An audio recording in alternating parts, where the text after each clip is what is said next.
Welcome to twoquestions.tv. With me today is Daphne Kaufer, and we're talking about being a woman in business.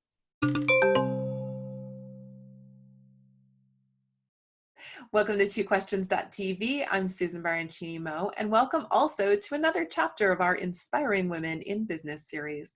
Joining me today is Daphne Kaufer, founder of DaphDaph, a line of functional and fun products for families. She has a BA in architecture from the University of Cardiff, Wales, and AA in footwear and accessory design from FTIM, Los Angeles.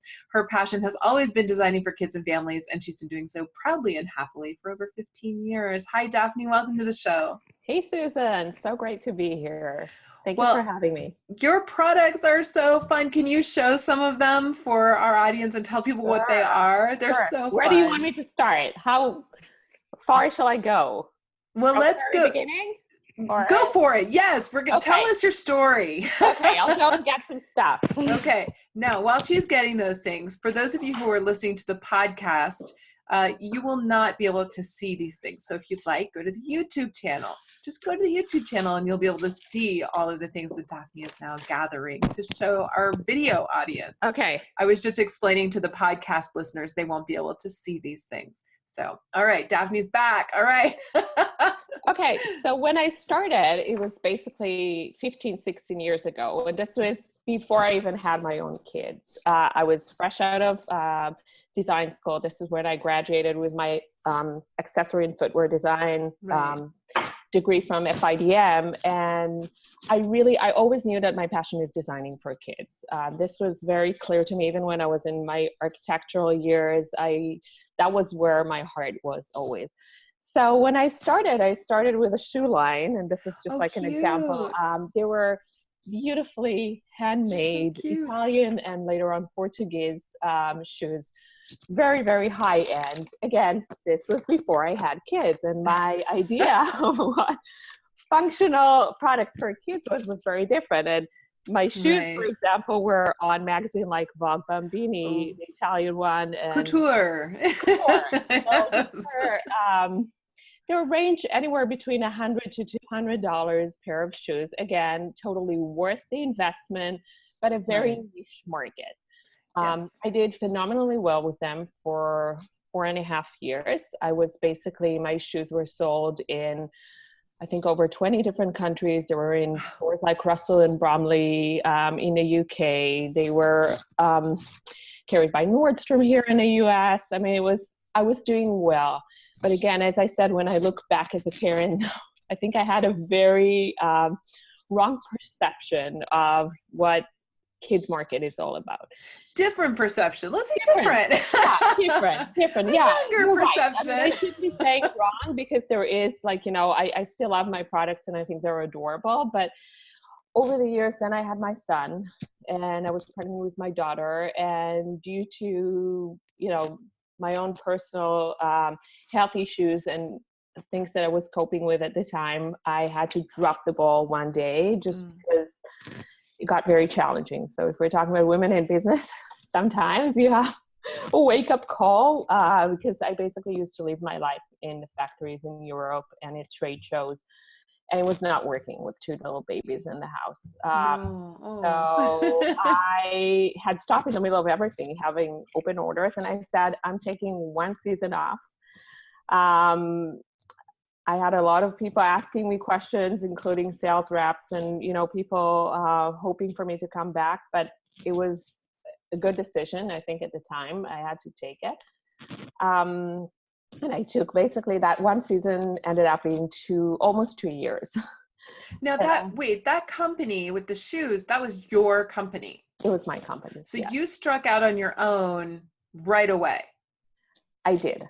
So what made you decide to do that versus go to work for some company? It's an excellent question. And every time I'm being asked this question by other young entrepreneur in heart, I usually say, go and spend someone else's money before you start your own business. Preach. But I wouldn't have done it differently. It was a great experience. I think I basically jumped into the cold water, straight out of school. it is important to say that I did have 6 years of experience working as an architect before. So, and I come from a family of entrepreneurs. So this was something that was in my blood. I'm a fourth generation to people in manufacturing. My great-grandfather, my grandfather, my dad. So it's something that was very clear to me from the beginning, growing up in a factory, that this is where I'm going to be.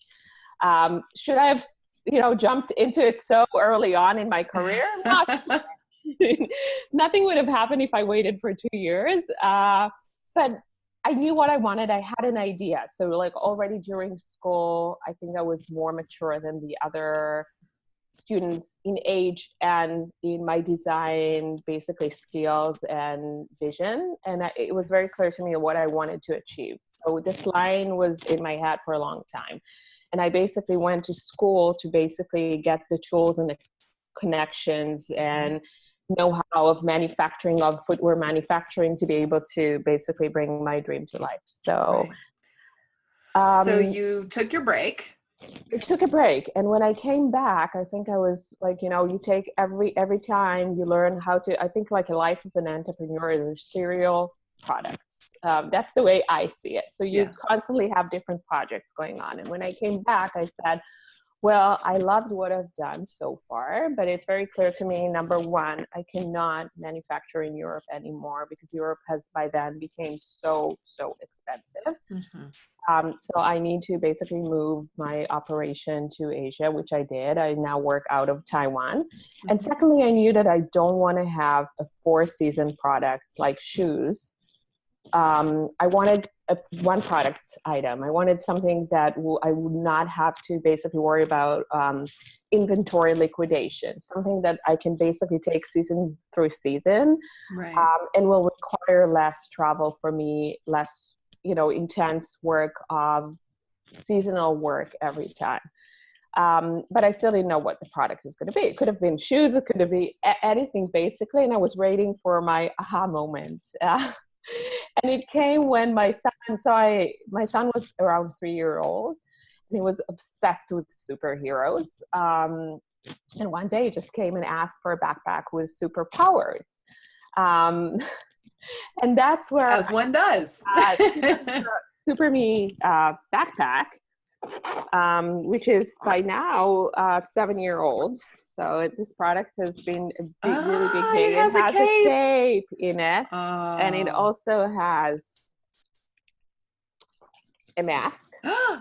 And inside it's super functional backpack for preschoolers that is made of neoprene. You can basically machine wash it. It will keep food cold or warm. It has so the whole idea was doing something very fun for the kids, but very functional. So when I said I matured over time, being a mom led me to basically understand that you want something that will last longer. You're willing to maybe pay a little bit, more prime price, but you basically want something that you'll use on a daily basis and yet your kid would love, and it will be as fun. And if you gift something, you can basically look for something that will be fun for the kids and fun for the parents too. So these are the SuperMe backpack. It was a whole line. It is still a line that sells on our website, on the DaphDaph website, and it has lunch bags. And later on, we did some hoodie backpacks for older kids. But I think the Cape backpacks is really our signature product that lasted and is still performing extremely well for us. It kind of has a life of its own. So when you say you graduate from product to product, so this is this is a very lump kid that is almost is getting into the teen years right now. So I don't need to invest a lot in it. It basically from time to time we'll do different colors, but it has a life of its own and it sells. But then there was a time about 2 years ago that I started feeling as if, okay, I'm ready for the next, I'm ready for the next kid. But again, I was waiting for an aha moment, and it came when I went to a swim class with my son again one day, and remember those SuperMe masks? So this one that was here, my son refused to put swim goggles because they were so painful and had long, beautiful long hair. the swim goggles were pulling his hair, they were not comfortable, he would swim with this. And he would be sure that this is like, as good as it gets. So no need for goggles. You can be a superhero in the water.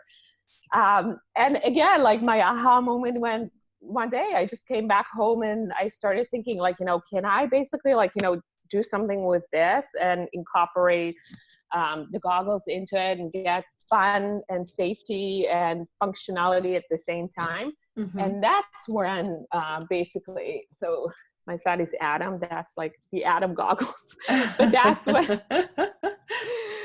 the giggly goggles were basically born. They're so cute.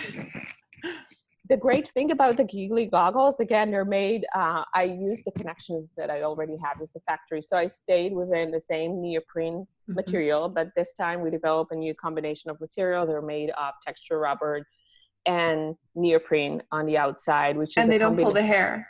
They do not pull the hair. So they're very easy. I'll demonstrate on my pair. They're super easy to put on. They have great traction because they have extra surface here on the mask part here. There is a bungee cord here on the side. So they basically adjust to size without pulling your hair or hurting your nose here. They're fun, they're stylish. And as I said, they can even be personalized here with your own name so they never get lost. You're grown up and you're wearing them. Do they fit adults? They totally do. So when we started, so they come in 3 different sizes. This is actually a new line that we just recently added, which is an adult line. It's a teen, we call it teen adult, but yes, this is what I'm wearing is the adult size. And with any kid 10 years old to an adult. We started basically with the kids one, but as I said, there was a market demand for more and you always listen to your customers. So we started with the baby size. This is one. This is the one we had in mind with the little Velcro. From the baby side, we graduated to the kid size, which is 3 years old to 10 years old. And now we have the teen size. So we have 3 sizes. The amazing part about this product is that, it's really the most comfortable swim goggles that you can find anywhere.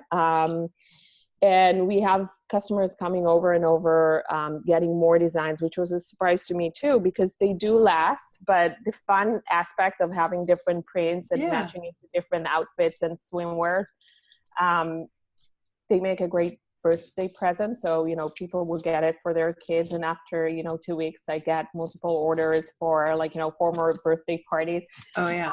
They're at a very convenient price point. So they basically sell for $25. As I said, my prices kept on adjusting over the years. Sure. So they're $25.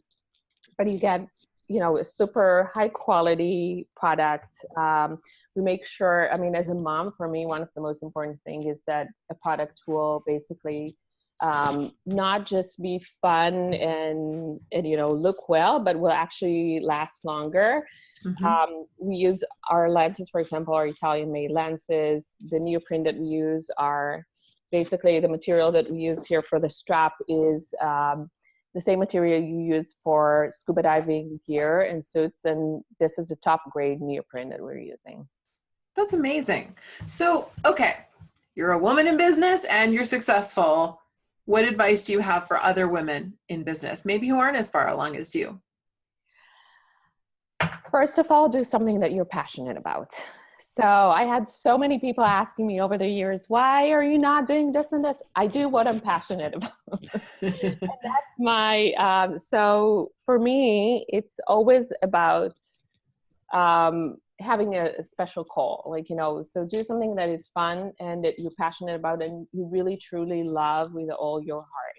Secondly, I'll give an advice that I got from my own father, who's been an entrepreneur for so many years. And he used to tell me that it's like running a marathon. So basically, it's not about the short distance. It's about the long run. And keep in mind, you're going to have a lot of struggles. There are going to be lots of moments that you're going to want to basically just drop everything down and go back to what you were doing before.